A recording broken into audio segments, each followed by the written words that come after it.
Okay, we're going to talk about user accounts and then the account models. In the user account, you're able to have names, passwords, and configuration of the user. You're able to grant and deny resources to the user accounts. So this would be a workgroup model where you would have to have each computer separately and managing its local account databases. It's used for small scale environments, and if you want to change a user account on one computer, you'd have to change it on each and every individual computer in order to have them the same. So they're not working identically and they're not synchronized with each other. If you want to use some resources on computer 2, you would have to log in from computer 1 into computer 2. The next account model we're going to talk about is the domain model. And in this model, it's got a centralized database for user accounts, and this is managed in the domain controller through the Active Directory.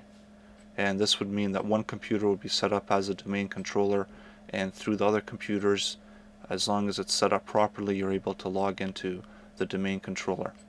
And the information is stored in the Active Directory database for users, and users can gain access to resources on any computer in the Active Directory environment. So this is much better for a large-scale environment. We're going to talk about the Active Directory, and basically what the Active Directory does stores network resource information as objects in the centralized database. Each object contains attributes such as passwords and that sort of thing, and it's used to store information about the object. The user can search the Active Directory to locate objects, and the administrators can delegate authoring to users. So you have much more control over the users and the user environment. All the relationships are child-parent relationships, so if you wanted to restrict some information from getting to certain users, you're able to do so much more efficiently through this model. The next part we're going to talk about is an Active Directory forest, and in this case it's the same as the Active Directory, but it's a little bit bigger because it's used for domains that don't share the same DNS name. And we've got an example here of what we're talking about. We've got discovery.ca as being one DNS name, and videos.ca as being the second DNS name, and we combine them together in the same Active Directory, which is the Active Directory forest. So we're able to go from child to parent, and we're able to see the whole environment. Okay, we're going to talk about setting up group and local computer policies, adding new groups to your system. So we want to right-click My Computer, select Manage from there.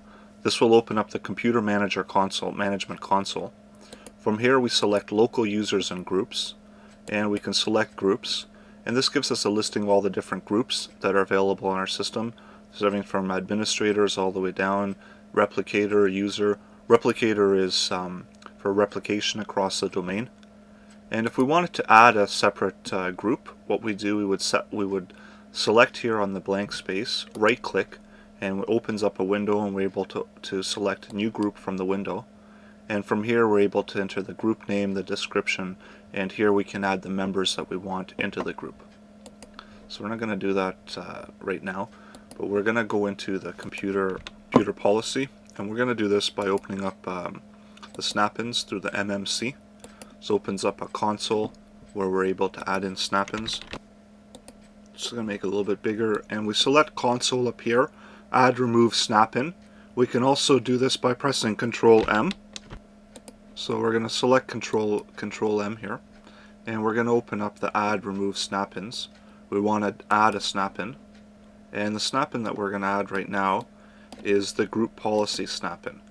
And this is going to allow us to edit objects which are linked across a site, domain, or organizational unit in the Active Directory or stored on a computer. So select that, and we're just going to open that up here, close this window, and we can see that it's been added into our root console.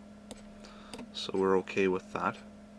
And now we're just going to open that up, and we're going to go through some of the configuration here.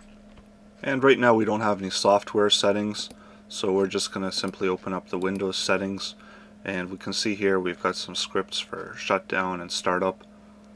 and we're going to open up the security settings. We've got different account policies here, which we can see. We've got the password policy, account lockout policy. We've got local policies for audits, for user rights assignment, and for security options. We're just going to open up this a little bit bigger here. And for the local policies, we're going to select user rights assignment. And this opens up a whole bunch of policies that we're able to manipulate here. And through here we're able to access a whole bunch of different user rights that we're able to assign. We've got access this computer from a network all the way down to take ownership of files or other objects.